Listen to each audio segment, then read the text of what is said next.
Buenas noches, queridos amigos. Hoy martes 20 de febrero de 2024 les damos la más cordial bienvenida desde el Dragón de Jade, desde este laboratorio artístico. Soy Jesús Héctor Betancur del Castillo y tengo el honor de presentar a la doctora Silvia Marcos, que va a desarrollar durante este semestre un seminario maravilloso que conmemora 30 años de la aparición del movimiento zapatista en México, de la insurgencia zapatista en México, porque en realidad tenía más tiempo antes, sino la aparición en el 2000, en el 1994. Y vamos a abordar el libro de eh, eh, reciente impresión que se llama Una poética de la insurgencia zapatista. Es para mí muy grato iniciar este ciclo del año Dragón 2024, Dragón de Madera, y comenzar una reflexión actualizada de lo que ha significado para nosotros este movimiento, estas lecturas y también esta época llena de transformaciones sociales, humanas, tecnológicas, políticas. Y bueno, pues bienvenidos, gracias por estar aquí en este seminario. Cedo la palabra a la doctora Silvia Marcos, que va a hablar brevemente porque se encuentra un poco delicada de la voz. Bienvenida, doctora Silvia Marcos, qué honor que encabece este seminario. Buenas noches, me da mucho gusto estar con ustedes.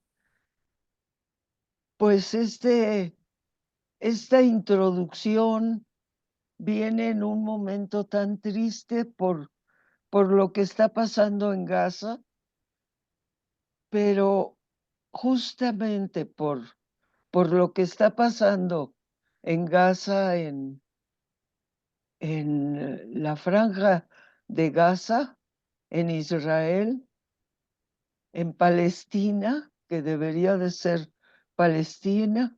Justamente por eso pienso que revisar, acercarnos a esta propuesta zapatista nuestra en nuestro territorio puede alumbrar un poco, puede irradiar un poco de luz y de esperanza para cambios en el futuro. Y ya con esto lo dejo. Yo siento que de alguna manera el zapatismo ofrece una posible respuesta a la matanza que están haciendo todos los gobiernos, porque son todos los gobiernos asociados con el sionismo que están acabándose a los pueblos de abajo. Yo podría decirlo así de genéricamente, aunque suena terrible, pero yo creo que por eso una emergencia de un pueblo de abajo como los zapatistas puede ofrecer caminos nuevos para un futuro menos desastroso y menos caótico y menos destructivo.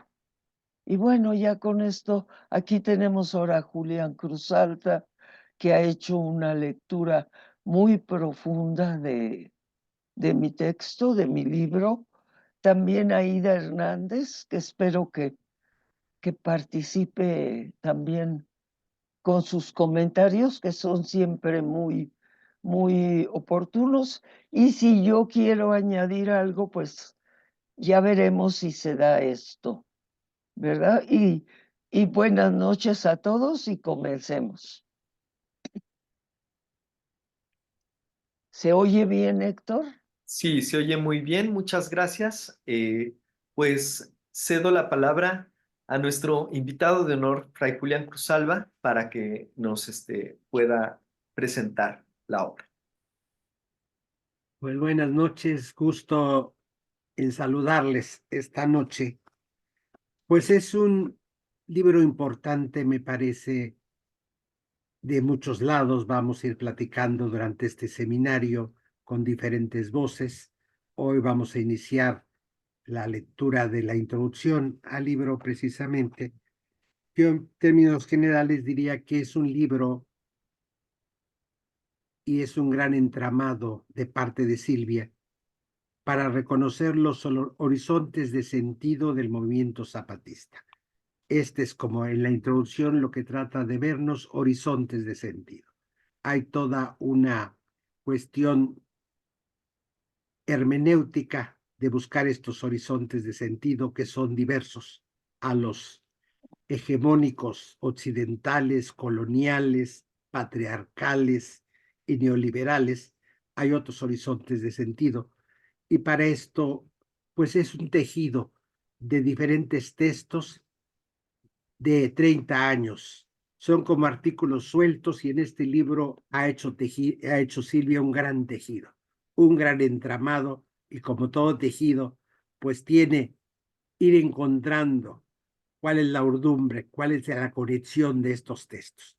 Y esta introducción precisamente es lo que trata de hacer, unir textos de diferentes épocas sobre el zapatismo, que es el tema precisamente, diferentes momentos, darles un sentido como capítulos de un solo libro. Esto implica muchísimo trabajo y le agradezco a Silvia este trabajo porque yo varios de los textos los conocía como artículos y aquí con esta mirada diferente, este tejido que logra Silvia, cobran una vigencia muy actual, digo, son de diferentes épocas a lo largo de 30 años y entonces recordemos que hay que hablar de horizontes de sentido, es hablar de cosmovisiones. Silvia está ampliamente preparada por sus conocimientos de la cosmovisión mesoamericana. Entonces, estos horizontes más adelante comentaré o en la siguiente parte qué es lo que yo encuentro en esta introducción, cómo va tejiendo este lenguaje. Y que las cosmovisiones son un modo de hablar sobre el mundo. Por lo tanto, este es un tapiz de textos, como digo, es un tejido y los modos de tejer redes son tan diferentes y la belleza está en su propia diversidad. Estos textos revelan la multiplicidad de poemas que existen en las mujeres zapatistas y que solo se han expresado donde hay ternura y alegría. Es un movimiento de insurrección, de insurgencia, pero es un movimiento de mucha ternura y de mucha alegría. A lo largo de las páginas de este libro es lo que yo he encontrado, ternura y alegría, paradójicamente como el pensamiento mesoamericano es dual. Por un lado es la guerra, la insurgencia, y por otro lado la ternura y la alegría. Por eso, bienvenido el título, una poética de la insurgencia zapatista. Yo desde ahí inicio, desde el título, que es una maravilla de título, porque podría ser una crónica, podría ser muchas cosas de título, pero muy acertado este título, porque ya nos sitúa desde dónde se va a trabajar, desde el lenguaje, al hablar de una poética. Yo de entrada esto diría para poder ir después haciendo comentarios a lo largo de la lectura. Muchas gracias, Fray Julián. Pues, ¿qué les parece? Vamos a iniciar la lectura y comparto pantalla de el texto. Eh, Voy a pedir a mi compañero Servando que inicie la lectura en esta ocasión.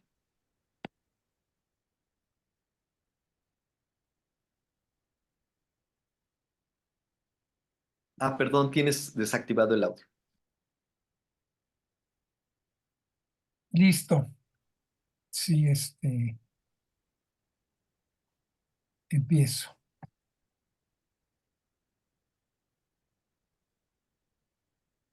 Reflexiones introductorias por Silvia Marcos. Secretamente, nuestra gente siguió transmitiendo la sabiduría de nuestros antepasados.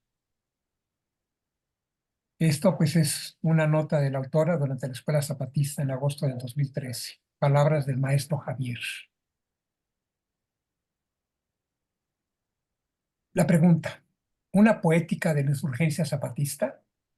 Los textos aquí reunidos buscan un acercamiento a los mundos mesoamericanos que el zapatismo ha sabido convocar y están presentes en sus prácticas, tanto políticas de autogobierno cuanto de ritualidad comunal para la sobrevivencia vital. Son reflejos de una trayectoria caminando al lado y acompañando un movimiento como el EZLN, que han estado marcados por una reflexión simultánea desde mi mundo, desde mi modo, desde mi tiempo. Las prácticas por la justicia social, por la libertad, por los conocimientos comunales elegidas por el zapatismo, sobrevivencias, permanencias, recreaciones y refuncionalizaciones, llevan todas la impronta de mundos otros, mundos desoídos y obstruidos por diferentes momentos y etapas de una colonización brutal de 1000 cabezas. La han llamado la hidra capitalista. Inspiró el encuentro en 2015. Es así, desde la inicial brutal invasión de los pueblos, 1492, hasta la propuesta indigenista que propone y pregona su total desaparición o una integración demoledora de todas sus raíces. Es la integración y participación activamente también en los valores de dominación y explotación de los pueblos originarios. Pretende acabar de difuminar, dispersar y destruir sus características y sus mundos, sus modos, sus referencias epistémicas propias. Esto al interior esto al interior del proceso brutal de una modernidad capitalista implementada en todos los ámbitos de la vida, cuya fuerza y aceptación masiva puede incluir pensadores de pueblos originarios y colectivos opositores desde las múltiples izquierdas. Yo El creo que ahí zapatismo dice podemos no. detener esta primera lectura. Muy bien. Hasta ahí ahorita. Me parece que tenemos ahí material para reflexionar en este primer momento. Pues Silvia nos guía de la mano para comprender cómo las cosmovisiones patriarcales del occidente colonizador construyeron mortajas de miedo y de muerte en nuestros pueblos, en Chiapas y en toda América Latina y el Caribe. Por un lado, el llamado antropocentrismo y por el otro lado, el androcentrismo moderno, nos convirtieron en cómplices y legitimadores de destrucción de bosques, de animales y de grupos marginales. Esta biodiversidad que muestran estos textos es la acogida profunda de diferentes tapices. Es el ejercicio de superar nuestras pretensiones de que un solo grupo, occidental, blanco, misógeno, homofóbico, moderno, consumista, liberal, debe ser el portador de una verdad única. La doctora Marcos, al revisar códices mesoamericanos, nos da otro horizonte de sentido que habla estas primeras líneas, este otro, el que va a indagar ahí. Todavía no inicia en esta introducción, pero ya nos está hablando que hay que buscar en otro horizonte de sentido. O sea, hay que pensar de manera diferente. Otra epistemología y por lo tanto otra ética política. Que esta es la apuesta final del zapatismo. Su acción política tiene otra epistemología y otra ética política. Van de la mano como en toda buena filosofía, en toda sabiduría, una ética política con una epistemología. Esto es lo que en el texto pues se llama otros horizontes de sentido. Y en este aspecto también me gustaría detenerme, ya que empecé hablando desde el título, y aquí empieza como pregunta el título precisamente, pues es el asunto del lenguaje, lo que está en el fondo aquí, la construcción de sentido. Somos seres de lenguaje, no existimos sin él, pero nuestro lenguaje nunca se ajusta a la realidad. El lenguaje humano es limitado, siempre es una interpretación de esta realidad.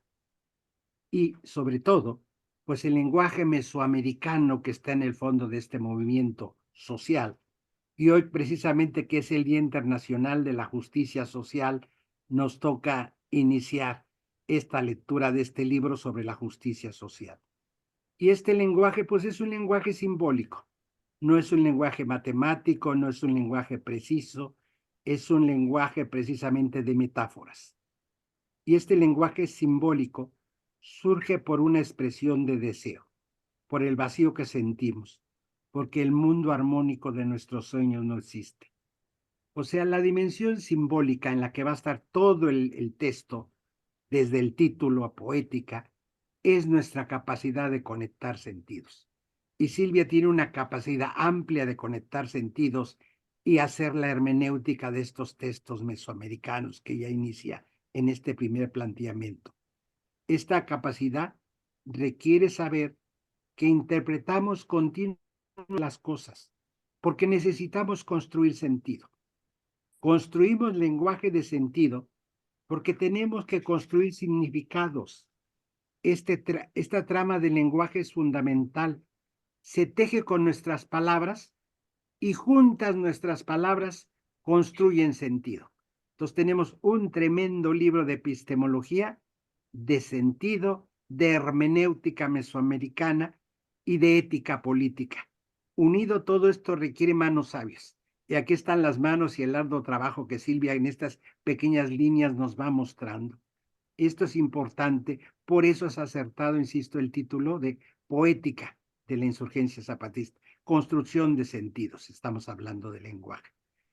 Y cuando nos presenta estas primeras líneas Silvia, desde esta erupción brutal de la invasión de nuestros pueblos, pues cuando leemos textos mesoamericanos, hoy tenemos otras experiencias y otras emociones diferentes.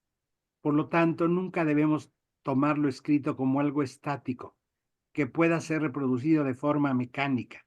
Solo puedo interpretarlo a partir de la trama de mi vida. Y esto es lo que creo que podemos hacer con este libro.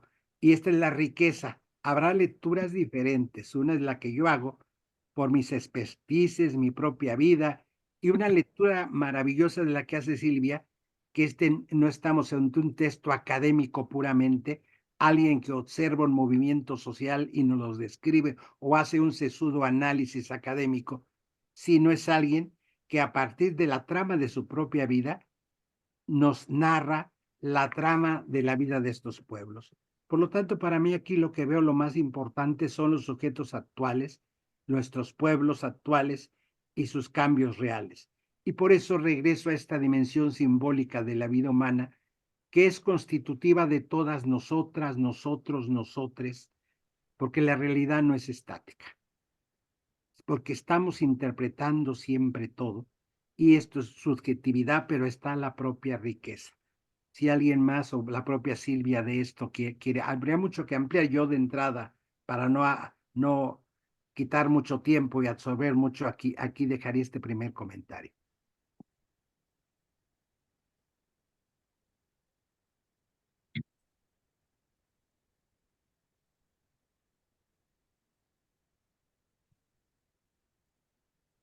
¿Podrías continuar, Servando? Continúo, sí, claro. El zapatismo dice no desde sus inicios hace ya 50 años. Reinterpreta ideologías de justicia social de todos tintes y colores.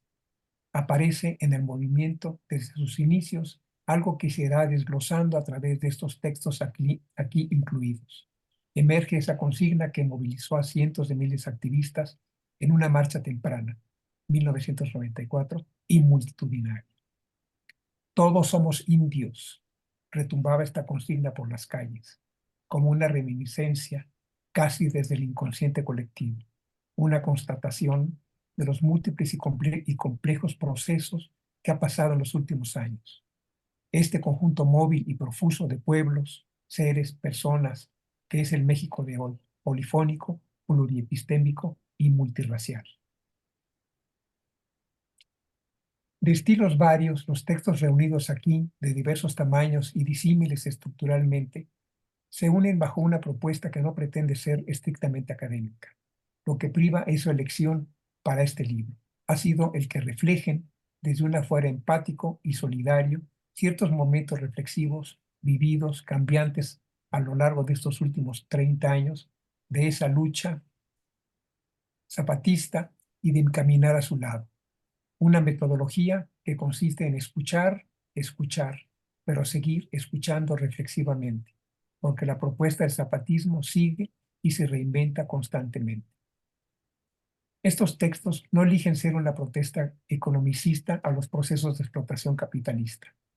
una simpatía y solidaridad crítica contra los despojos del capitalismo voraz está presente y prevalece en ellos. Buscan aunar este tipo de crítica a la explotación, otros niveles hasta ahora poco elegidos como ámbitos de lucha por la justicia social y política. Ensayan otro enfoque, seleccionan otro camino, buscan otro método. Estos textos están tejidos con la oralidad zapatista. Van y vienen, regresan y avanzan, se detienen y retoman el ritmo. Oralidad que es parte del secreto que menciona el compañero Javier. Elijo poner la mirada analítica en aquello que escapa frecuentemente a las reivindicaciones del activismo social, al cual respeto y con el que colaboro. Pretendo incorporar un análisis descolonial y una lucha por la justicia epistémica, una búsqueda de matrices epistémicas escondidas en los pliegues de la memoria y del tiempo ancestral, que revelan otra forma de estar en el mundo, otra como cuando hablamos de otro mundo, otro camino, el zapatismo, otro feminismo, como emergió conceptualmente en la reunión con los zapatistas en 2007 en el CIBESI. Yo creo que aquí podemos hacer otra pausa para analizar estas líneas, porque el texto es de una riqueza importante, los términos. Este lenguaje de que habla el texto, pues es un lenguaje, como señalaba, simbólico, con sentimientos poéticos. No es un lenguaje preciso, no es un lenguaje que tiene otra construcción. Es aproximativo, poético y no deja de ser serio, académico, análisis social, pero no está peleado como el mundo mesoamericano una cosa con la otra. Es interpretativo desde un punto de vista y desde una orientación de vida. Es importante a mi manera de ver tomar en cuenta la cuestión de la diversidad de lenguajes, porque esto nos ayuda a leer estos textos de este libro. Cuando leemos estos textos encontramos una diversidad de lenguajes. No todo es lenguaje histórico verificable, no todo es algo en este aspecto desde el lenguaje social, que es un lenguaje poético que no está peleado con el lenguaje social, insisto. El lenguaje poético yo le llamo a una verdad afectiva que expresa también emociones. Hay que percibir la fuerza de las analogías, yo rescato en este lenguaje simbólico, porque este es el lenguaje ligado a nuestras experiencias y emociones. Y para mí es muy rescatable en este texto que hay estas experiencias y estas emociones de Silvia que se implica en primera persona. Estamos ante unos textos que lleva una primera persona, por eso nos habla desde ella. Entonces este lenguaje artístico, amoroso, conecta con la experiencia que se vive, las emociones que acompañan esa experiencia. Una es la experiencia y las emociones cuando algo se vivió, y otro la experiencia y las emociones cuando se cuenta, y otras experiencias y emociones hay cuando se pone por escrito. Todo este trabajo se percibe en estas líneas, es decir, este es importante. Y por otro lado, me parece también importante rescatar, ya que Silvia lo empieza señalando tan fuerte, y luego son tan palabras que usamos tan común, que todos creemos que entendemos lo mismo. Yo, de formación profesional, he sido muchos años de mi vida profesor de epistemología, y ya que Silvia nos empieza a hablar de epistemología, pues para mí es importante hablar de estas epistemologías. Es cómo conocemos las cosas, cómo nos conocemos a nosotras, a nosotros mismos, cómo conocemos nuestra cotidianidad. Esto es epistemología, conocimiento. En todo acto de conocimiento hay una visión y una comprensión del mundo del ser humano, que se manifiesta en la propia acción de conocer y en las consecuencias de este conocimiento. Por lo tanto, conocer es percibir, captar, organizar, transformar, dar sentido al universo en el que somos.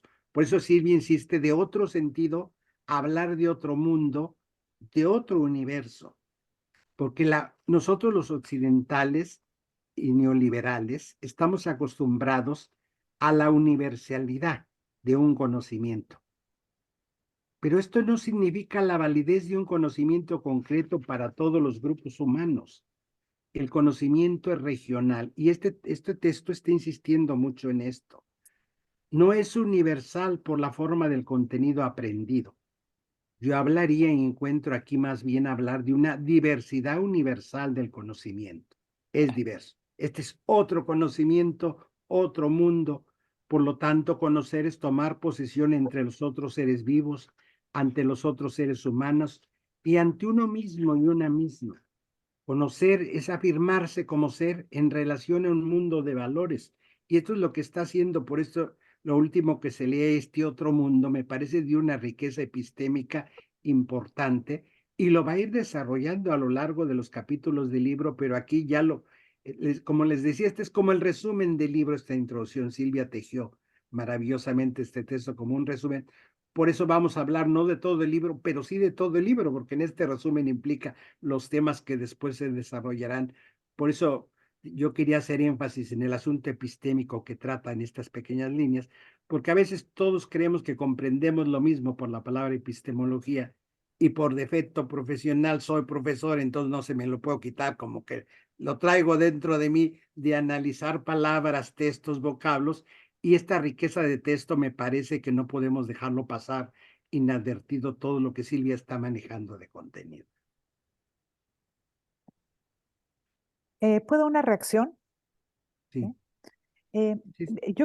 yo creo que algo que es muy interesante que está en toda la introducción, pero que aquí lo empieza a plantear, es que si bien los zapatistas vinieron a plantear una propuesta para desestabilizar el sistema de dominación económico-social, lo que Silvia nos está diciendo es que hay en esta propuesta algo más profundo y es una propuesta para reimaginarnos en el mundo, ¿no? Esta desestabilización epistémica de desestabilizar las certezas que tenemos sobre el mundo es parte de lo que ella nos va a mostrar a lo largo del libro, ¿no? Y creo que en ese sentido, pienso yo en cómo hemos planteado, lo ha planteado ella y se ha planteado en varios lados, que no es que ella vaya a analizar los testimonios de las zapatistas o el discurso de las zapatistas, sino que son teorizaciones sobre el mundo con las que ella se está dialogando, ¿no? Que estos textos que ella va a introducir en cada capítulo son teorizaciones sobre el mundo y son teorizaciones que están desestabilizando nuestras certezas epistémicas sobre desde el sentido del tiempo, sobre el progreso, sobre, en el caso de las feministas, sobre los derechos, sobre el individuo, sobre la persona, sobre el género, ¿no? Entonces, creo que aquí nos va anunciando ya la dimensión en la que ella profunda, estructural de la propuesta zapatista que va más allá de solo cuestionar relaciones de dominación, sino cuestionar la manera en que entendemos nuestro estar en el mundo, ¿no? Entonces creo que es, pues que es la propuesta que nos hace Silvia aquí y que nos va anunciando, es que está dialogando pues con estas formas de entender el mundo, más que analizando testimonios o discursos zapatistas, ¿no? Sí, y haciendo referencia a esto que Aida presenta, pues sí, es otra filosofía, otra epistemología, y que para Silvia es lo que está detrás de esta apuesta política del zapatismo, esta otra filosofía, esta otra epistemología, y solo desde ahí se comprende la profundidad de miras de la apuesta política zapatista. Solo así podemos tener puentes hermenéuticos para entender esta insurrección, donde el primer cambio, lo señalará Silvia, pues es la ley de las mujeres. Pareciera inusitado este movimiento, pero esta biodiversidad para mí, pues es cosmológica y sobre todo espiritual en este trabajo, porque hay epistemologías, conocimiento, hay apuesta ética y la espiritualidad entendida como observar la vida, ser sensible ante la vida y reaccionar, más que el aspecto religioso. Y yo creo que Silvia va rescatando esta espiritualidad mesoamericana tan fuerte, porque el movimiento pues tiene una espiritualidad fuerte. Yo 6 años viví en las comunidades zapatistas acompañando todo este proceso a la comandancia, y todo grupo de la comandancia del ejército zapatista pues iniciaba con oraciones y con ritos toda asamblea, porque es una apuesta profundamente ética y espiritual en ese sentido amplio de espiritualidad. Y lo que hace este texto exige, por eso decía yo, mucho trabajo, y esto es lo que hay en el libro, trabajo con diferente inspiración, hilos, puntos, nudos, diseños, colores, agujas y manos. Y es ahí donde inciden todos los saberes feministas y epistémicos de Silvia Marcos. A mí me parece que la riqueza del texto, porque es alguien que conoce estos mundos y nos va guiando como de la mano, y esto ya empieza a mirarse así, lo va a seguir desarrollando en la medida que sigamos leyendo el texto. Muchas gracias, Julián, Aida. Servando, por favor. Sigo. Descolonizar el pensamiento es una vértebra muy importante en esta colección y en todos los artículos de este libro. Varía de un texto al otro. La entrada la dan las voces con los enunciados concretos de las mujeres, que preferentemente he elegido como sujetas. Recojo sus palabras, las apunto, las reflexiono. Encuentro frecuentemente reflejos y resonancias con la cosmovisión, fuente de la filosofía mesoamericana. Parto de sus palabras. Los artículos y las voces indígenas no tienen sustento. El método feminista descolonial que abrazo empieza con las voces de ellas, elloas y ellos. Después de reunir y atesorar afirmaciones, críticas, quejas y propuestas o demandas, reflexiona. Estos textos aquí son extractos, fragmentos de mis múltiples presencias en eventos conmemorativos en la selva, aniversarios, seminarios internacionales, festivales e invitaciones a participar a lo largo de estos años. La guía para mí era descubrir aquellas formas de concebir, ver el mundo, sus entornos y asimismo hombres, mujeres y otroas. Cómo han sobrevivido los años de explotación desde las fincas al trato coleto, discriminativo y esclavizante, cómo responden vivaz y vitalmente, cómo alimentan y recrean sus propias tradiciones que nos comunicaron tan claramente durante tantos de estos eventos. Elegí, aunque sumariamente, ciertas perspectivas, las características de la transmisión oral del conocimiento, de las tradiciones, de la epistemia. Es una hermenéutica de la oralidad, cuya metodología ha sido uno de los instrumentos sistematizadores compartidos durante mi docencia universitaria. Estos estilos de la transmisión oral son parte importante del fundamento para la comprensión del pensamiento crítico zapatista. Privilegio ciertos aspectos y perspectivas y no pretendo ser exhaustiva en los comentarios. Para eso, el lector debe leer con su propia lucidez los textos que he elegido incluir. Esta nota es Silvia Marcos, Más allá de Mesoamérica, para una hermenéutica de la oralidad, entomado de los labios Género y Eros en Mesoamérica. Sigue. La mayoría de los artículos revisan aspectos comparativos entre feminismo, feminismos y las luchas de las zapatistas como integrantes de los mundos de pueblos originarios y zapatistas. Ensayo puentes de mutua comprensión. Los mundos indígenas tan discriminados, pisoteados y excluidos exigen un análisis puntual para revelar los entrecruces y entramados que forjan la subalternidad. Reviso cómo construyen lo feminismo, lo femenino y lo masculino y lo otroa. Sucumbí a la seducción. El pensamiento zapatista es develador de los múltiples cerrojos que se ejercen sobre nuestro pensar cotidiano y vivido. Todo lo que escribí, pensé y presento aquí fue efecto de esa seducción desde el pensamiento político zapatista que logra concebir y promover la libertad y la justicia, escapando a los axiomas y certidumbres dominantes.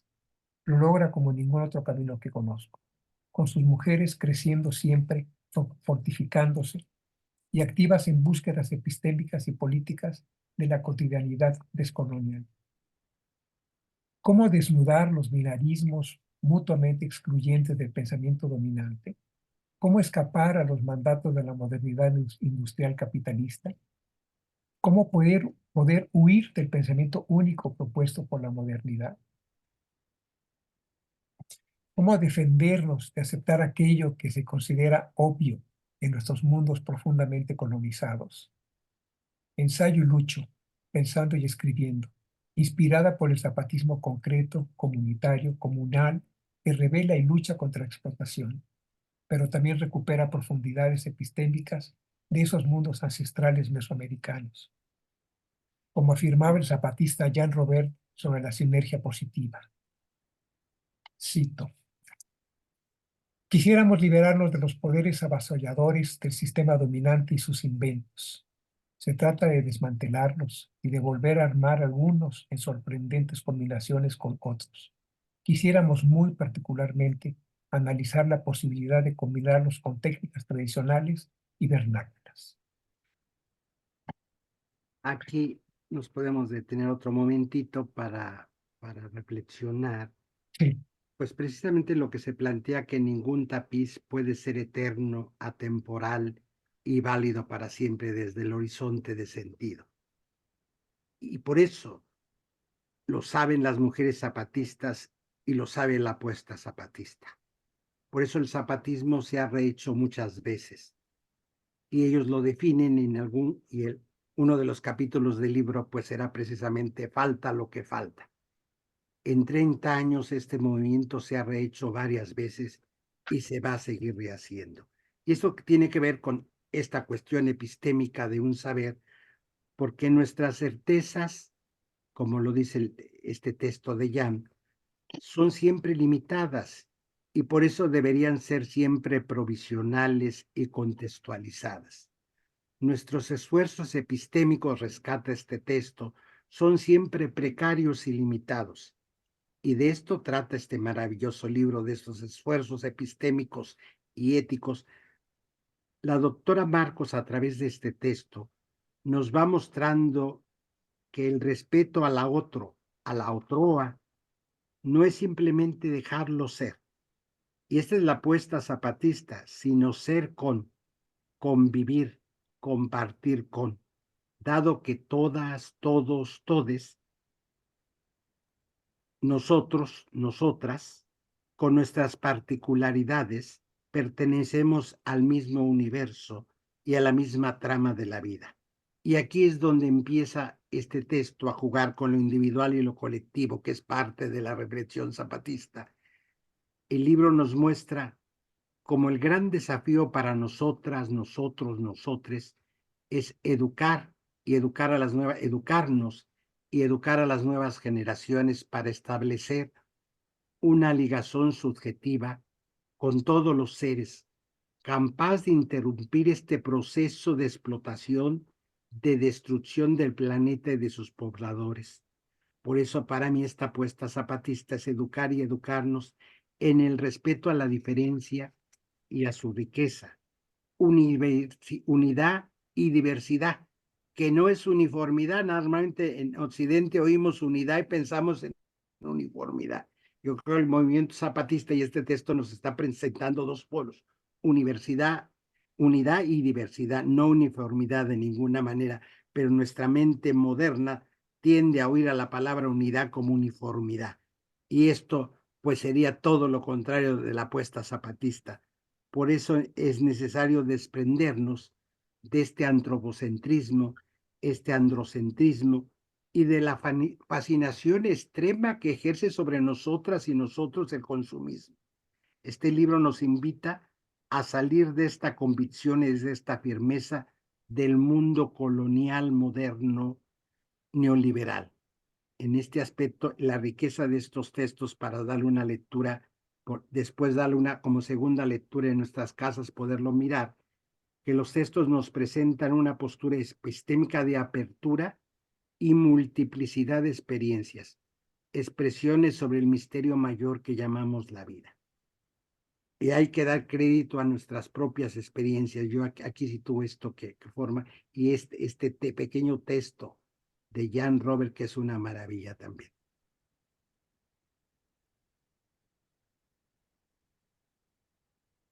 Gracias, Julián. Bueno, continuamos. Le voy a pedir a Jorge Martínez Ruiz si quiere seguir. Sí, con mucho gusto. ¿Me escuchan, verdad? Sí. Sí, te escuchamos. Para un carácter metodológico concreto, corporizado y situado. Mi tránsito entre los feminismos, los que asumo como míos y los que me son cercanos, como los de las mujeres indígenas, comenzó hace años. Recuerdo que en las reuniones previas al Año Internacional de la Mujer en 1975, ya veía que estábamos perdiendo la percepción de las diferencias entre nuestra situación de mujeres, principalmente urbanas y universitarias, y la de las mujeres de los pueblos. El proyectar lo nuestro en ellas ya me molestaba. Acababa de terminar mis estudios de psicología clínica y había aprendido a reconocer el mecanismo de la proyección. Había, además, pasado varios años en CIDOC, Centro Intercultural de Documentación, fundado en Cuernavaca por Iván Illich. Revisando en su biblioteca extraordinaria los documentos y fuentes primarias de los primeros cronistas coloniales. Por muy distorsionados que fueran sus reportes por su posición de colonizadores y conquistadores, en ellos aparecía algo que era irreducible a la forma en que se estructuraban las relaciones de género en mi entorno. Luego salía de la biblioteca y en el jardín de ese espacio de comunidad de aprendizaje autónomo, descolonizado, diríamos hoy, conversaba con Chanta Celerino, la pintora de amatis y curandera indígena que me introducía a su mundo de Ameyantepec, en el Guerrero de aquellos años. Ni el mundo ancestral mesoamericano, reflejado con todos sus sesgos culturales en los escritos de los cronistas, frailes y conquistadores, ni el otro, el del campo contemporáneo, compaginaban con mi propia experiencia dolorosa, familiar y universitaria de valores y sujeciones patriarcales. Si evoco ahora las arenas movedizas, las incertidumbres y las ambivalencias de mis comienzos y hasta del presente, es para poner mi propio conocimiento situado al descubierto. En comentarios y reseña de mi trabajo, Nelson Maldonado, 2009, señala que mi enfoque es transdisciplinar, transmoderno, citando a Dussel, possecular y decolonial. En mis escritos e investigaciones no me reconozco exclusivamente ni como antropóloga, ni como filósofa, ni como socióloga o historiadora, y ni siquiera como psicóloga o politóloga. He cosechado en esos campos sin dejarme constreñir a uno solo, sino tratando siempre de diluir sus mutuas fronteras, fluyendo a través de ellas, atraída por toda perspectiva que me ofrezca una forma de volcar mis reflexiones y alimentar mis prácticas. Es una forma de la adisciplina o transdisciplina que hoy emerge de las prácticas y las reflexiones en el quehacer del CIDESI, Unitierra en Chiapas. Desde 1994, hay una nota de pie de página. La nota de pie de página dice: creo importante mencionar, para dar contexto, que el encuentro con el zapatismo en 1993 fue la constatación de que el ayer vive en el hoy, aunque siempre transformándose, pues durante años estuvimos haciendo visitas regulares a esos pueblos de la región de San Cristóbal de las Casas, donde descubrí esas remanencias que me fascinaban. Esto sucedió porque desde 1974, don Samuel Ruiz nos invitó a Jan y a mí a visitar la diócesis y sus múltiples tareas pastorales con los pueblos y comunidades de esa región de México. Nos invitó al primer Congreso Indígena de Chiapas, que rompió cánones eclesiásticos, ya que se llevó a cabo en 4 lenguas vivas de la región: celtal, tzotzil, tojolabal y chol. Estaba también invitada a visitar su diócesis y a conocer lo que las mujeres indígenas hacían en el campo y la propuesta de la CODIMU, Coordinación Diocesana de Mujeres. Ya era feminista desde el SIDOC 1972 y a través de Iván Illich recibí esta invitación. Eran mis inicios de cercanía con la teología india.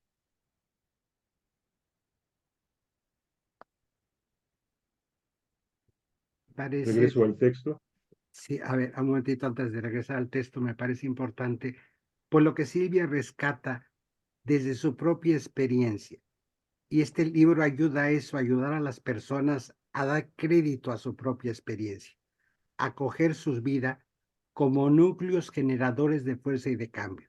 Y Silvia señala en estos párrafos que se ha leído en este momento, precisamente, cómo en su propia vida, desde su propia experiencia, aunado a sus saberes, pero que no lo hace desde ahí, sino de la propia experiencia. Y a mí me parece importante esto en el asunto epistémico, rescatar la propia experiencia, cómo va marcando, porque a veces no damos crédito epistémico a nuestra propia experiencia.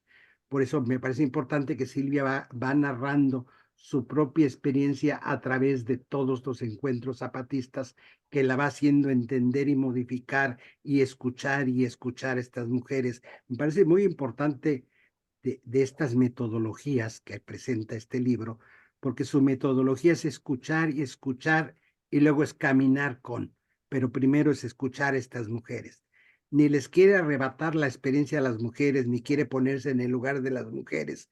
Ella habla desde su propia experiencia de ella como mujer, escuchando y caminando con estas mujeres, y le da valor a su propia experiencia epistémica. A mí me parece muy importante rescatar esto antes de que pasemos a lo que va a señalar esta parte importante, porque normalmente en los estudios académicos no le damos mucha importancia, nos quedamos en un método más externo de presentar y sistematizar. Y aquí hay un método muy subjetivo donde nos habla desde su propia experiencia y nos describe cómo estos saberes, pero no se mira ni como psicóloga, ni como socióloga. Yo añadiría lo que ella señala, ni como teóloga, porque Silvia Guillén, que maneja las teologías feministas contemporáneas y las indígenas, va más allá. Desde su propia experiencia se presenta, y esto me parece muy enriquecedor y que hay que señalar y rescatar. Continúo. Sí, Por favor. sí. Digo, desde 1994, decíamos entonces, por las lúcidas iniciativas del EZLN a lo largo de los años, así como por sus invitaciones a participar en el coloquio internacional Andrés Aubry, al Festival Mundial de la Digna Rabia y al pensamiento crítico frente a la hidra capitalista, entre varios otros, me encuentro en tránsito hacia una forma de expresión que, aunque no ha dejado aún la forma escrita, está a la búsqueda de un lenguaje, de formas, de un tono y de un estilo de recolección de palabras cuyos significados rebasen los mundos académicos. Estoy oscilando entre el afuera y el adentro de la academia, pero más inclinada a alimentar las prácticas insurgentes con mi pensamiento. Mis últimos escritos dan testimonio de ello. Estrictamente hablando, no pretenden divulgar saberes sobre las mujeres, sino estar a la escucha de sus discursos y prácticas. Mi empeño me coloca en un lugar incómodo entre el compromiso político, la investigación,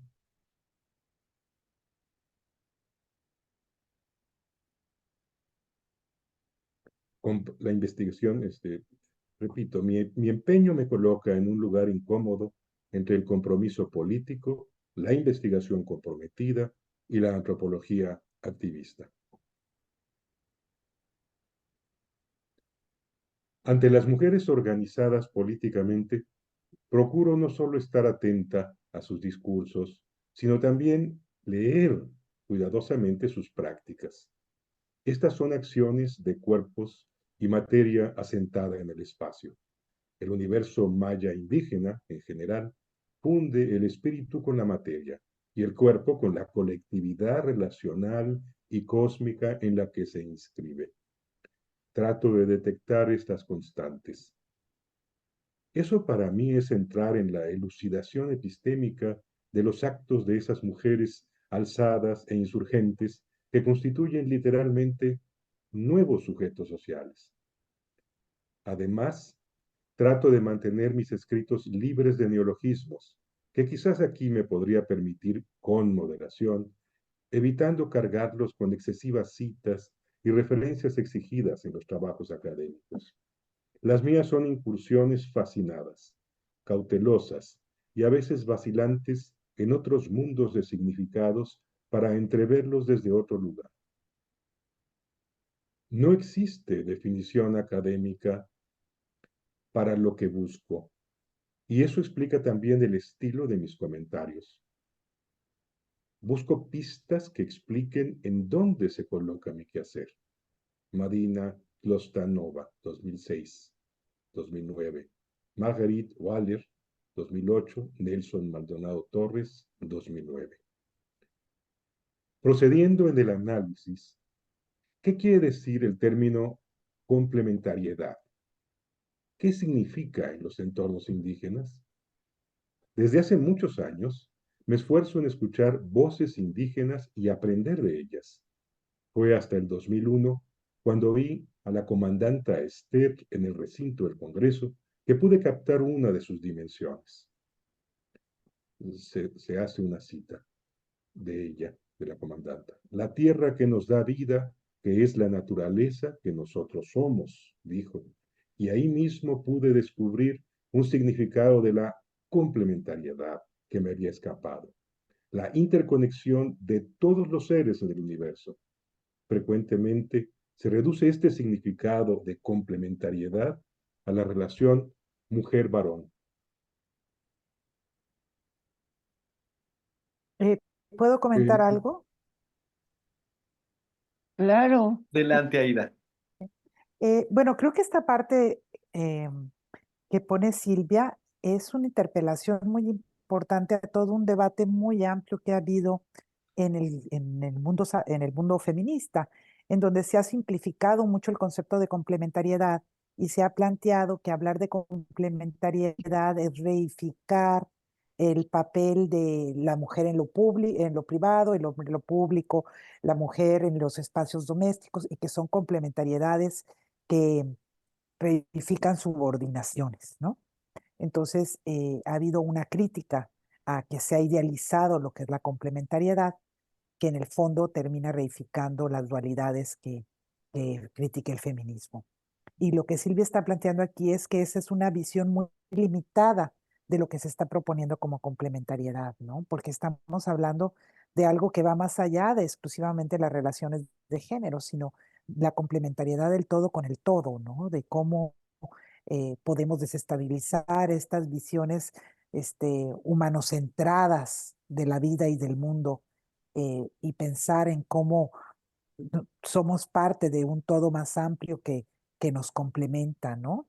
Y creo que es una interpelación que a lo mejor a quienes no vienen mucho del mundo feminista no ven no se entiende hacia a quién está respondiendo, porque se ha gastado mucha tinta en criticar el concepto de complementariedad desde los feminismos liberales, que siguen imaginando una visión bastante dicotómica de lo que es la complementariedad, ¿no? Entonces, bueno, solamente apuntar hacia Sí, eso.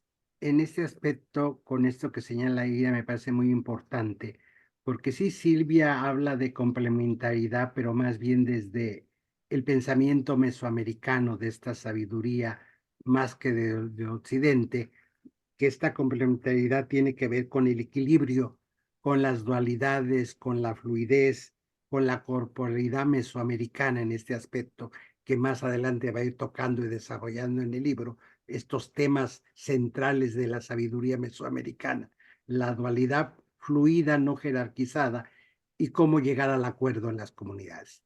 Esta complementariedad pues tiene que ver con este equilibrio, para llegar a equilibrios no jerarquizados ni subordinados, como entendemos en Occidente, que la complementariedad es subordinada, es decir, a ti toca lo público, a mí lo privado, a ti trabajar, a mí el trabajo del hogar. No, no se refiere, Silvia, precisamente a eso, sino más bien a esta complementariedad mesoamericana, fluido, todo fluido, nada estático, jerarquizado, contrariamente a lo que uno supone en las comunidades indígenas desde fuera, que está todo jerarquizado, sino por el pensamiento mesoamericano. Por eso Silvia se centra mucho en estas líneas, en esta complementariedad que va precisamente en los equilibrios de la vida. Todo está relacionado con todo, y entonces esta mirada feminista indígena no excluye el tejido masculino, lo único que le quita su mirada universal al tejido masculino. No se trata ahora que viene la venganza femenina en el mundo indígena, sino esta complementariedad significa quitarle la pretensión universal a este tejido masculino que ha sido único, la única verdad, las verdades de las mujeres y los feminismos en este aspecto de complementariedad epistémica, me parece amplio en este sentido. Yo quisiera hacer una pregunta porque de estas dos intervenciones, tanto de Aida como de Julián, hablando de la complementariedad y situándola fuera del antropocentrismo, humanocentrismo, como le llamó Aida, es revelador entonces es una pregunta para ustedes, y perdonen que haga esta pregunta en este momento, pero me surge, si tiene que ver esta complementariedad también con una nueva manera de espiritualidad o una teología india que amolda una visión de la tierra diferente y de los seres humanos, del concierto de los seres humanos en medio de la creación. Entonces eso también sería de alguna manera algo que también interroga la espiritualidad dominante. Es una pregunta. Pues en los términos tanto mesoamericanos como andinos, pues la tierra es un ser vivo. Y entonces entra la complementariedad hasta allá. Es la madre en Mesoamérica, la Pachamama en los pueblos andinos. Yo me invitaron a la Asamblea Constituyente tanto de Bolivia y la Asamblea Constituyente del Ecuador a ser asesor de la Asamblea. Y la nueva Constitución del Ecuador tiene un capítulo de la Constitución dedicado a los derechos de la tierra, como un ser vivo. Es decir, la complementariedad mesoamericana va hasta allá en estos equilibrios. Las divinidades también son duales, fluidas, y la tierra es un ser vivo. Entonces, cuando se habla de romper el antropocentrismo, es precisamente lo que llamamos hoy todo el asunto ecológico, pero que aquí está desde los códices y de antes de la conquista. Hasta allá llega, sí, ciertamente en mi mirada, no sé qué opine Silvia, pero en mi mirada Mesoamérica entra hasta allá. Lo que estamos tratando en Occidente de entrar, esto entraría en la complementariedad, romper del aspecto humano hasta con la tierra como un ente vivo. Sí, estoy de acuerdo contigo, Julián.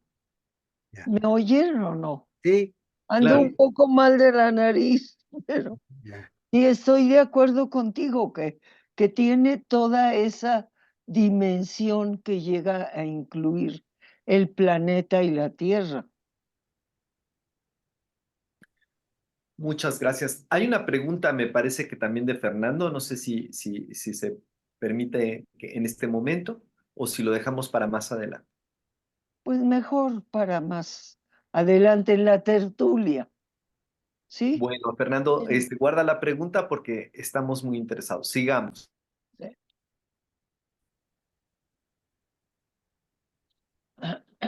Sí, voy. Me había saltado una cita que es la cita de la referencia de la cita que se hizo, que es Comandanta Esther, queremos ser indígenas y mexicanos. En perfil de la jornada 2001, ya está la referencia de dónde se puede consultar. Entonces, vamos, decíamos, frecuentemente se reduce voy a ir un poquito antes para que retomemos el hilo de lo que se está planteando. La cita es: la tierra que nos da vida, que es la naturaleza que nosotras somos. Dijo, y ahí mismo pude descubrir un significado de la complementariedad que me había escapado, la interconexión de todos los seres en el universo. Frecuentemente se reduce este significado de complementariedad a la relación mujer-varón. Esta reducción es típica de la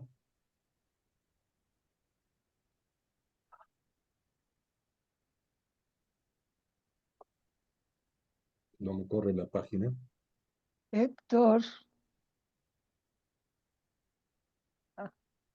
de la forma. de la forma que se la define en ámbitos letrados feministas, axiomáticas de los valores dominantes. El término de complementariedad aparece como un rasgo fundamental de las cosmovisiones de las Américas. Aquí Es la está. ruptura de los binarismos. ¿Perdón? Es la ruptura de los binarismos desde una posición política práctica de anclaje mesoamericano. Como tal, es hoy frecuentemente reclamado por las mismas mujeres indígenas organizadas en sus declaraciones, demandas y propuestas. Hay una nota de pie de página que debemos leer, por favor. En otros, dice la nota, ver memoria. Primera Cumbre de Mujeres Indígenas de las Américas, México, Fundación Rigoberta Menchú, 2003, y Mandato, Cumbre de Mujeres Indígenas de Abya Yala 1, Perú, mayo 2009.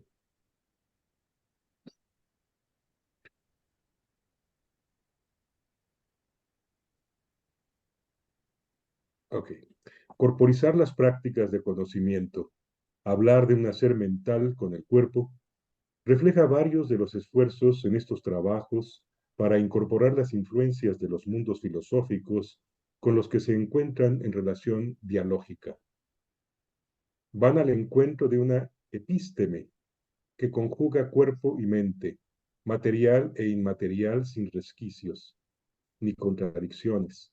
Es la epísteme de aparentes contrarios en conjunción. Esta característica de fusión de contrarios es parte de la descolonización epistémica en proceso. Es una búsqueda de justicia cognitiva, como he propuesto, con varios pensadores descoloniales. Leemos la cita. Silvia Marcos, es Los saberes de los pueblos y la cosmovisión descolonial. Conferencia magistral, Universidad Autónoma del Estado de Morelos, el 7 de junio de 2023.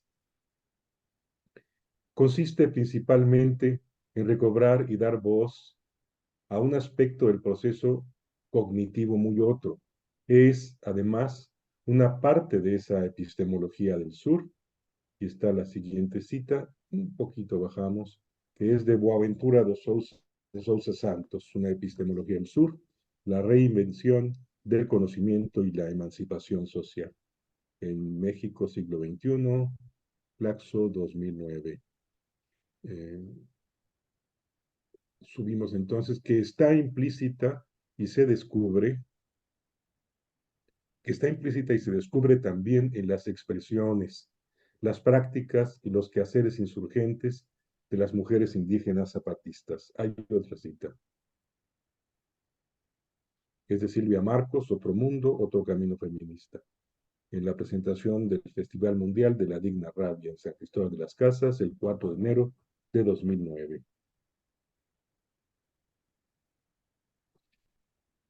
Sigo. La justicia cognitiva, la búsqueda de una postura radical en contra de la colonialidad del saber y del ser, están a la base de mis comentarios. Es también una apuesta, a decirlo sin neologismos, sin excesos de referencias, sin complicaciones innecesarias para poder colaborar con los movimientos y sus discursos vivos. Para mí sería una especie de inversión teórica, una otra teoría en la que el andamiaje conceptual quedaría reducido a un mínimo y colocado en el abajo y en la periferia, para evitar en lo posible incorporar elementos de interpretación que no corresponden a las prácticas de conocimiento y de acción vividas. La parte amplia y central quedaría arriba, en la emergencia de las voces, los discursos y las acciones de las actoras y actores sociales.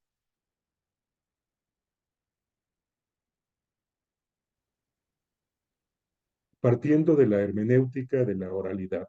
Yo creo que hasta ahí detenemos hoy la lectura. Me parece que era que habíamos señalado llegar hasta ahí para dejar a la próxima sesión a partir de ahí.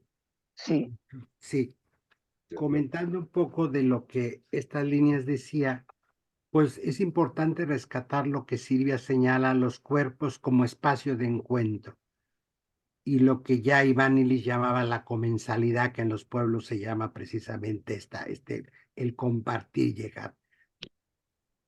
El humor es parte de esto, es muy importante. Es tan serio que también es juego el conocimiento epistémico en nuestros pueblos. Y todo es posibilidad de aprendizaje, todo es sagrado en este aspecto epistémico.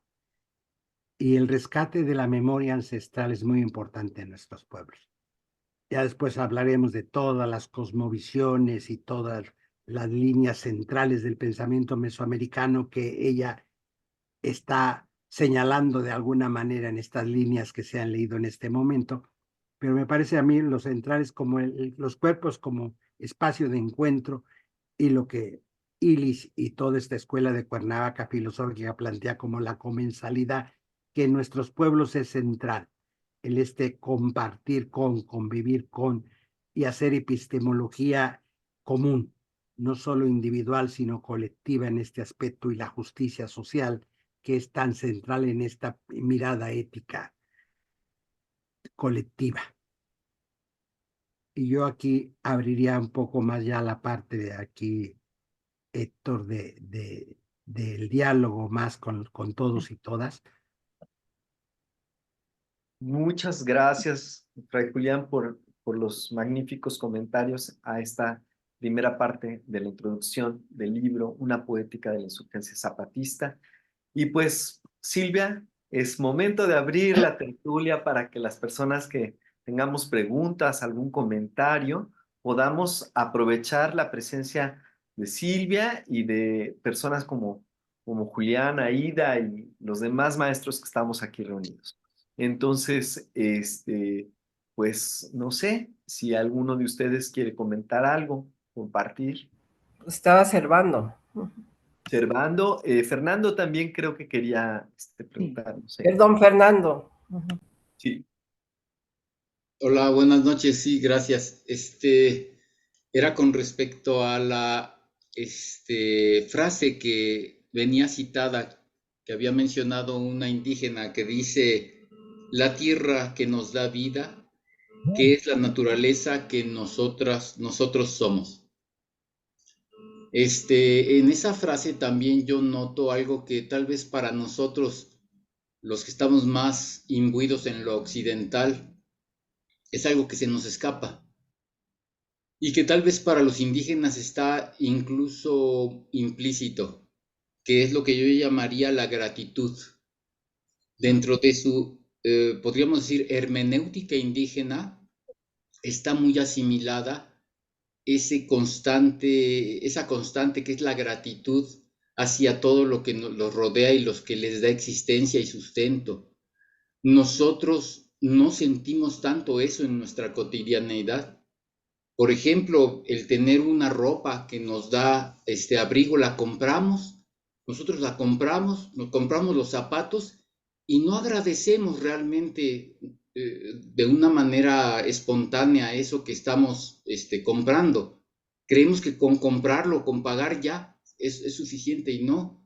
Aparte hay que agradecer y sería bueno que conociéramos a las personas que hicieron nuestra ropa, nuestros zapatos.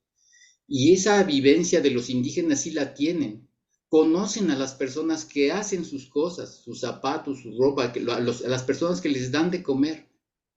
y esa vivencia cotidiana del agradecimiento es una vivencia que no tenemos nosotros y puede pasar desapercibido en la interpretación, o sea, en la hermenéutica que nosotros aplicamos de la interpretación de lo que la vivencia indígena. Y eso es tal vez lo que nos ayudaría a precisamente a dimensionar esa interpretación de su vida para que nosotros podamos incorporarla, porque tendría que dar un cambio también a nosotros en nuestra vivencia. Gracias. Muchas gracias, Fernando. Jorge Martínez Ruiz también tiene un comentario. Sí,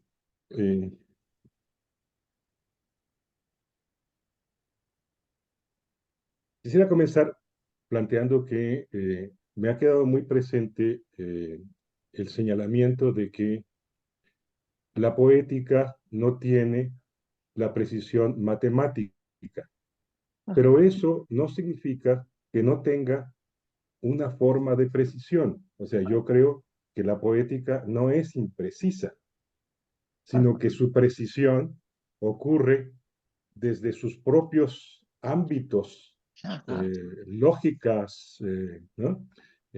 Pero eso quiero resaltar que yo creo que compartimos todos que no se trata de una vaguedad.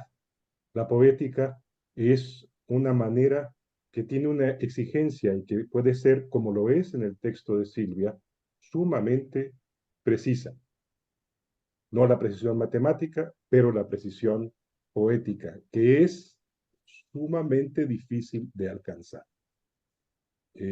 Dicho esto, quisiera también plantear cómo este texto, como otros de Silvia, me parece que nos abren una ventana de aproximación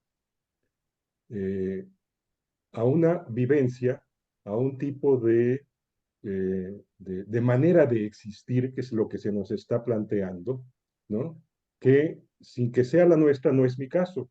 Yo no soy zapatista, no me es ajeno, pero no he tenido, como varios de ustedes, eh, eh, la, la correlación de la vida con el zapatismo y sus comunidades. Sin embargo, el texto nos abre ventanas, nos abre caminos, nos abre la posibilidad de aplicar eso que se dice de la propia experiencia zapatista para otros que no tenemos esa experiencia, que no nos es ajena, pero que podemos desarrollar estas formas. Pienso, por ejemplo, en cosas como la complementariedad, que efectivamente comprendo cómo se va ayudando con las explicaciones, comprendo que va mucho más allá del simplismo, por ejemplo, de la complementariedad varón-mujer, que esa complementariedad,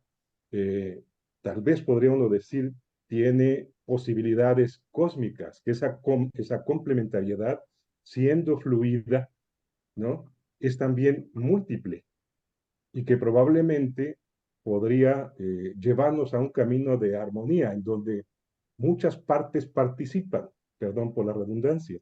Es decir, la complementariedad supone una complejidad de participantes, pero esa participación no es antagónica, no es contradictoria, no se excluyen unas de las otras, sino que lo que estoy escuchando me parece que abre la posibilidad de pensarnos y vivirnos en este ser partícipe de una complementariedad compleja, amplia, cósmica, podría yo decir, que me parece fascinante. Pienso también entonces que se trata de una imbricación, o sea, los participantes de la complementariedad, ¿no? No están aislados, no están separados, esto es obvio, pero hay una interacción que nos construye en conjunto. Esto es una imbricación. Estamos en esta complementariedad imbricados.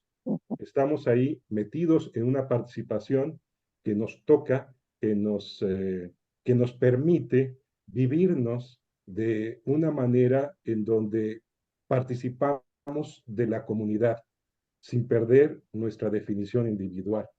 Entonces, me parece que el texto para nosotros, personas como yo, que no son zapatistas, pero que simpatizan y que lo buscan, que no los hablan ajenos, también nos define esta posibilidad que me parece muy importante de encontrar estas realizaciones, estas formas de coexistir que nos van a permitir ir más allá de ese mundo colonizado, impuesto, dominante occidental. Pues a mí me gustaría comentar ahorita exactamente lo que tú defines es exactamente, va a venir después en uno de los textos del libro, pero es lo que define el ser comunitario entre los pueblos, o sea, esa imbricación de unos con otros es típica del pensamiento indígena comunitario. O sea, la has descrito perfectamente. Es una forma que incluso yo he tratado en otros de mis artículos de explicar cómo en los mundos indígenas uno de ellos está implicado con el resto. Entonces, no hay posibilidad de individuación total, pero sí existe una particularidad. Entonces, es este juego entre lo particular y la imbricación comunitaria que define o podría definirlo para nosotros cómo viven en comunidad estos pueblos, cómo la sienten la comunidad, cómo es parte de sí mismos. Entonces me parece que hay que rescatar todo lo que dijiste, punto. Hay que escribir y copiar todo lo que dijiste, porque está perfectamente explicado. Y yo me he encontrado muchas veces con la dificultad de cómo explicar esta percepción comunitaria del estar imbricado uno con el otro. Siempre es muy difícil ponerlo en palabras para poder compartirlo en nuestro mundo. Entonces, pues muchas gracias por esta síntesis que hiciste.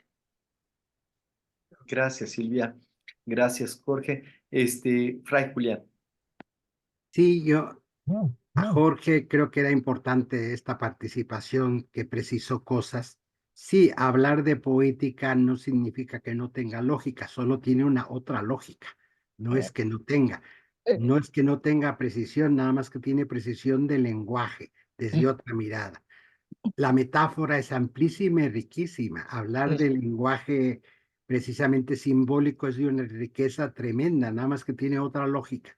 Sí, porque si no sería sin lógica o sería el observar tiene una lógica, el hacer episteme de tu propia experiencia, pues ya es un saber. Entonces sí es importante, por eso me parece esta precisión de Jorge muy importante en señalar que es de otra mirada, pero no le resta, no es jerarquizado. Lo que pasa es Exactamente. que en mundos coloniales jerarquizamos mucho y sí, es más importante el método científico que el método simbólico en jerarquía, porque eso sí tiene lógica. No, no es que no tenga lógica, tiene otra. Entonces hay que descolonizar hasta el comer, el reír, el pensar. Al hablar de poética, pareciera que fuera algo menor, algo insustancial, cuando decía una poética. Si dijera ciencia, nos asusta la palabra decir. Todo eso significa pues descolonizar. Y este libro es un proceso también para iniciar estos procesos de descolonización, aún con los términos, porque los tenemos muy jerarquizados. Y digo metáfora y pienso que es menor a la metonimia, que es con la que trabajan las ciencias, que es preciso, exacto.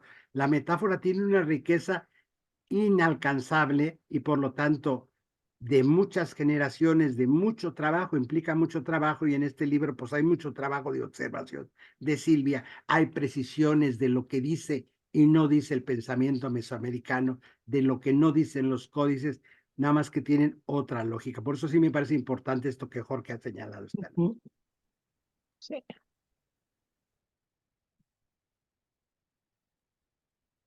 Muy bien. ¿Hay alguna pregunta, alguna observación, algún comentario que alguien más quiera hacer? Yo me pregunto, Silvia, les pregunto a los que están en AIDA, a otras personas que trabajan más con la academia, que tienen, hablando de estas precisiones, es una pregunta, porque yo realmente soy de todos ustedes el aprendiz que aprendo de todos ustedes. Realmente agradezco esta traducción del mundo mesoamericano, del mundo, porque nosotros como mexicanos, la pregunta es, y eso es una pregunta, para mí como mexicano, para mí como que soy un mestizo, una mezcla de diferentes pueblos, entre colonizadores y colonizados, para mí me es entendible este dilema, este conflicto, entre un conocimiento y una experiencia de un pensamiento colonial con el que crecemos, con el que se nos ha impuesto, como diría nuestro lector de Jean Robert de Silvia, nos viven, ¿se acuerdan de Braulio? Que lo menciona mucho. Eh, tenemos quitarnos estas marcas coloniales y empezar a ver al otro y ver desde donde hablan estos otros pueblos y estas otras espiritualidades.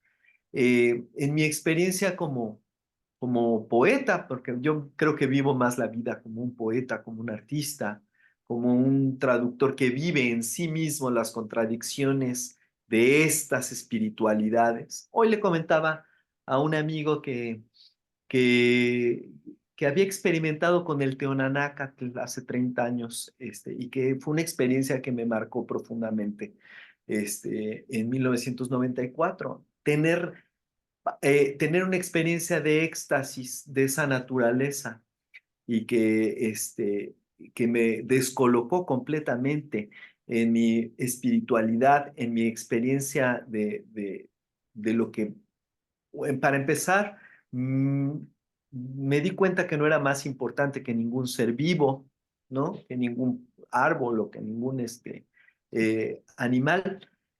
Eso cambió mi manera de ver el mundo, de entender, me hizo cuestionarme cosas en el mundo en el que vivía.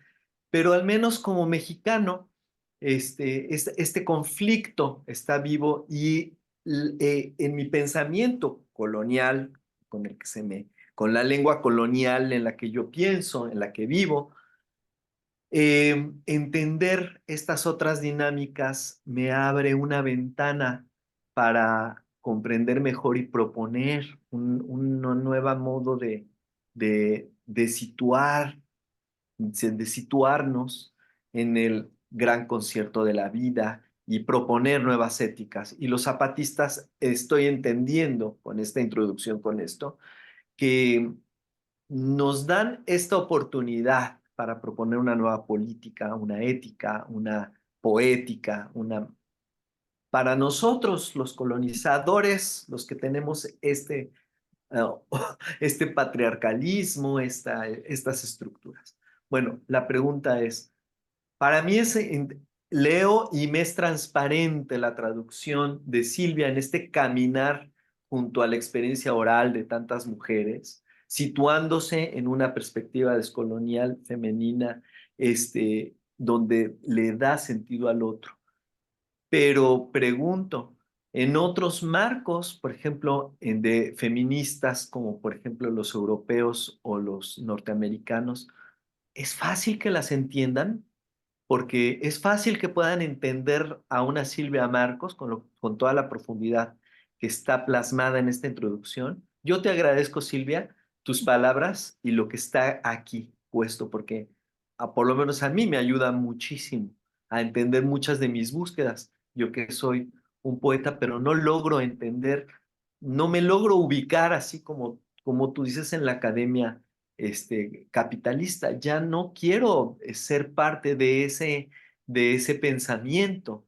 Entonces, aquí se me abre una oportunidad diferente que comulga también con mi experiencia poética, artística, con mi experiencia espiritual. Entonces, bueno, es una pregunta, es un comentario, no sé. Más bien es como un asistente, un estudiante que está aquí con los maestros y pregunta. Bienvenido. Es lo único que puedo decir. Eres muy bienvenido, Héctor. Yo sí quisiera contestar algo a Héctor. O sea, yo creo que hay dos niveles de esto. Uno es el nivel más epistémico y otro más político, ¿no? O sea, yo creo que en muchos de los feminismos que han logrado acomodarse a la agenda global de los derechos humanos, de los derechos de las mujeres, de la transversalización de género, no les interesa entender la propuesta de Silvia, porque son feminismos que se han subido a la agenda del desarrollo. Y la crítica de Silvia desestabiliza y confronta esa agenda, ¿no? Entonces, hay un interés, o sea, no hay que haya no necesariamente, o también puede ser que haya incapacidad epistémica, pero también hay interés político, ¿no?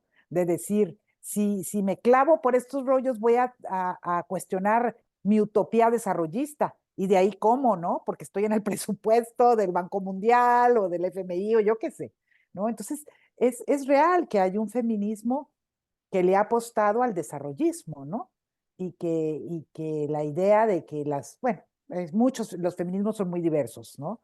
Pero sí hay el proyecto civilizatorio de Occidente, pues ha sido fundamental para muchos feminismos. Y aquí estamos hablando de una propuesta que desestabiliza este proyecto, ¿no? Entonces creo que sí, por un lado, hay una resistencia en ese sentido también, ¿no? Hay una resistencia, primero porque hemos convertido en sentido común nuestra manera de entendernos en el mundo como individuos, o sea, nos han machacado desde que naces, que eres uno en el mundo y el eslogan del feminismo es mi cuerpo es mío, ¿no? Gran eslogan de mi cuerpo es mío, de nadie más, yo soy. Hay un sentido de liberalismo muy fuerte del que hereda el feminismo como trayectoria. Y estos feminismos descoloniales vienen a cuestionar desde el sentido de persona, la subjetividad, la manera de imaginar la justicia, la utopía desarrollista. Entonces, yo creo que es una desestabilización en muchos niveles y por eso hay mucha resistencia también, ¿no? Porque hay intereses políticos, pero también porque hay un hábitus epistémico muy fuerte que no es tan fácil de desestabilizar. Ese es mi sentido. Gracias, Aida, gracias por explicarlo también, Aida. Alicia, por favor. Sí, muchas gracias, Aida, porque mejor todas las teorías de Jan Robert ahí. Lo que yo puedo decir es que Silvia va a pasar a la historia, y no es por que esté aquí, porque yo todo lo que he leído y he estudiado y dentro de mi tesis y de pueblos indígenas y demás, pues no mencionan a las mujeres. Estaba yo pensando en el Tlatecutli femenino, Tlatecutli masculino, y cómo lo minimizan a tal grado que es la tierra, ¿no? Con su dualidad. Y a mí me ha cuestionado mucho y pues se lo agradezco, pero sí va a pasar a la historia y qué bueno, gracias Silvia, es todo. Ay, Alicia, pasaron la historia. Gracias, Alicia. Estoy muy emocionado de esta sesión. No sé si tengan algo más que comentar, compañeros, Servando, Jorge, Azalia. Aquí veo también a Marcelo. ¿Quién más está por aquí? Sara, bienvenidas todos los que estamos. Servando, por favor. Bueno, sí, es un poco difícil, pero bueno, en primer lugar lo que yo quiero decir es que hace un par de días que llegó el texto a nuestros correos, pues yo lo tomé y lo leí de corrido.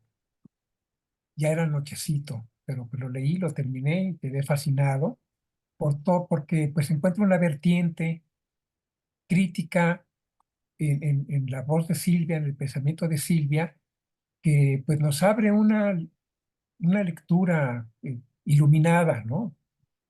De las realidades que ella encuentra en las voces de las mujeres zapatistas, en las voces de las mujeres indígenas, y además que con todo pues con toda la paciencia que ella pues nos muestra aquí, a lo largo del tiempo, estos 30 años de estas lecturas, ¿no? De poder generar este conocimiento que nos muestra ahora, pues va al paso de sus voces, ¿no? Va al paso de sus tiempos.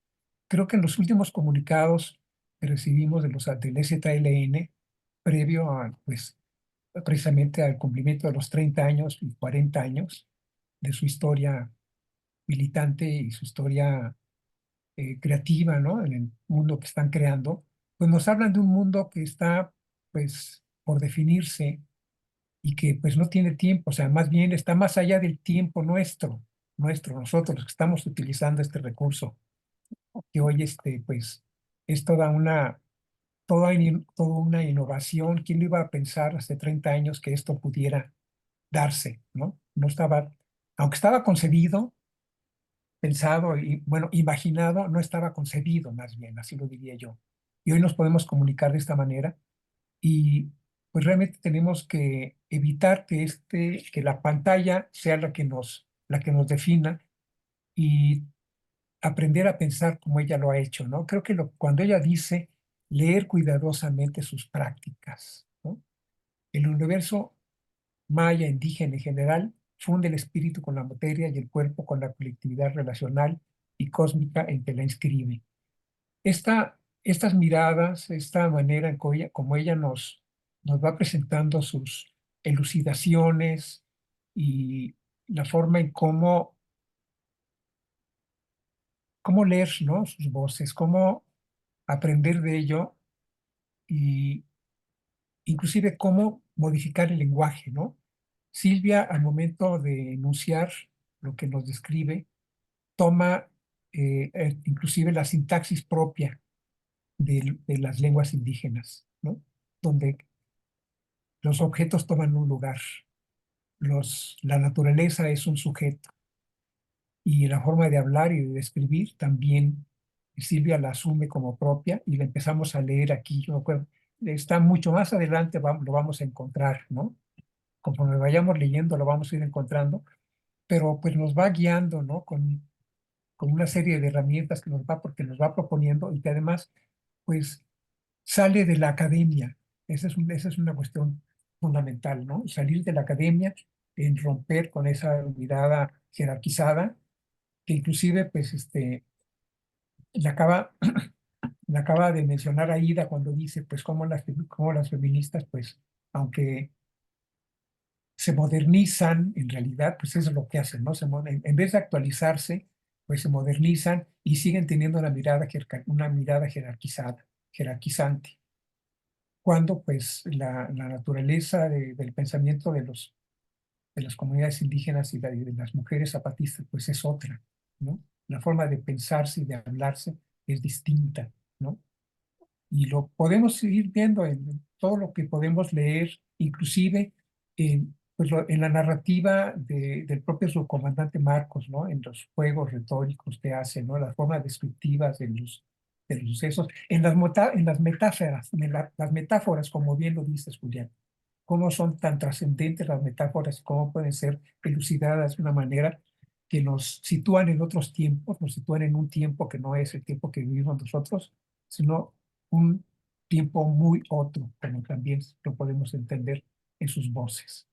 Entonces, pues creo que nos encontramos ante un texto que, bueno, una serie de textos que nos van a llevar a una forma de a cambiar nuestra forma de mirar, a cambiar nuestra forma de pensar y aprender de ello. Gracias. Gracias, Silvia. Gracias, Servando. Ay, ay, ay. Pues muchísimas gracias y si ya hemos terminado el día de hoy, agradecemos profundamente este inicio. Ah, Aida, muy bien. Traer un ruido antes de irnos, a ver si para la otra podemos. Hoy en la tarde leí a Silvia y he estado leyendo el fin de semana este libro que se llama La ira de los murciélagos y está escrito por un escritor sotzil que se llama Miquel Ruiz. No sé si alguien de ustedes lo ha leído, pero es un libro devastador y es sobre su propia comunidad, un paraje de San Juan Chamula y la formación de los narcogrupos indígenas en los Altos de Chiapas. Y es una radiografía desde adentro.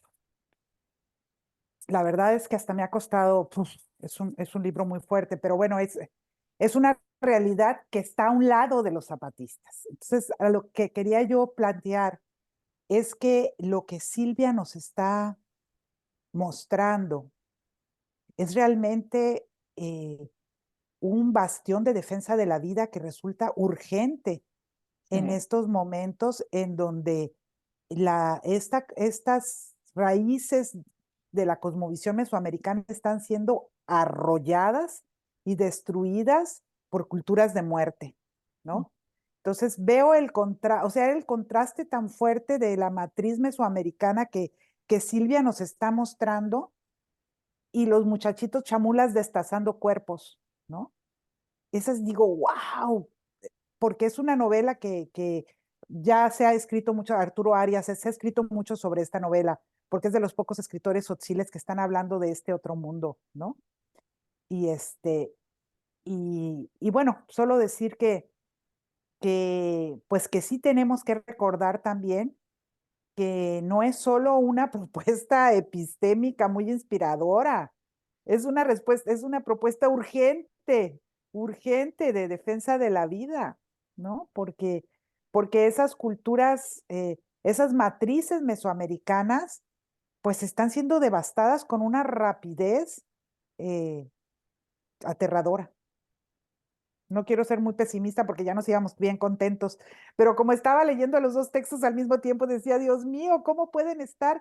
Y estamos hablando de territorios geográficos que hacen casi frontera, ¿no? Ay, No, querida Aida, gracias por esta recomendación. Sara levantó la mano. Sí, sí, también. Sara, no se escucha. Yo creo que tienes que desconectar tus audífonos. Ay, ¿me Ahí escuchan sí. así? Sí. Ok. Bueno, estaba un poco dudosa de participar, pero bueno, sí, no quería que nos fuéramos. De este texto, a mí me parece como alguien que vive fascinada y peleada al mismo tiempo con la academia. La propuesta de Silvia, justo de situar su conocimiento, me parece pues como una muy refrescante en cuanto a la honestidad que representa, porque siempre, o sea, siempre está en realidad la objetividad, claro, hay métodos para acercarse a ella, ¿no? Pero siempre está atravesada pues, por la subjetividad, ¿no? Y entonces la manera en la que Silvia se presenta como tan honesta me parece como siempre me maravilla. La otra es que también como Aida creo, coincido en que esta otra forma de relacionarse con, pues ni siquiera con, pues no sé, con el universo entero, ¿no? De reconocerse, de reconocer la importancia de todos, pues está en los pueblos originarios, ¿no? Pero muchas veces es como tan difícil alcanzar a entenderlas y Silvia es una, mm, no sé si decir traductora porque no es como tal, pero nos permite aproximarnos al entendimiento y de una manera como tan no invasiva, tan no, pues tan fiel, ¿no?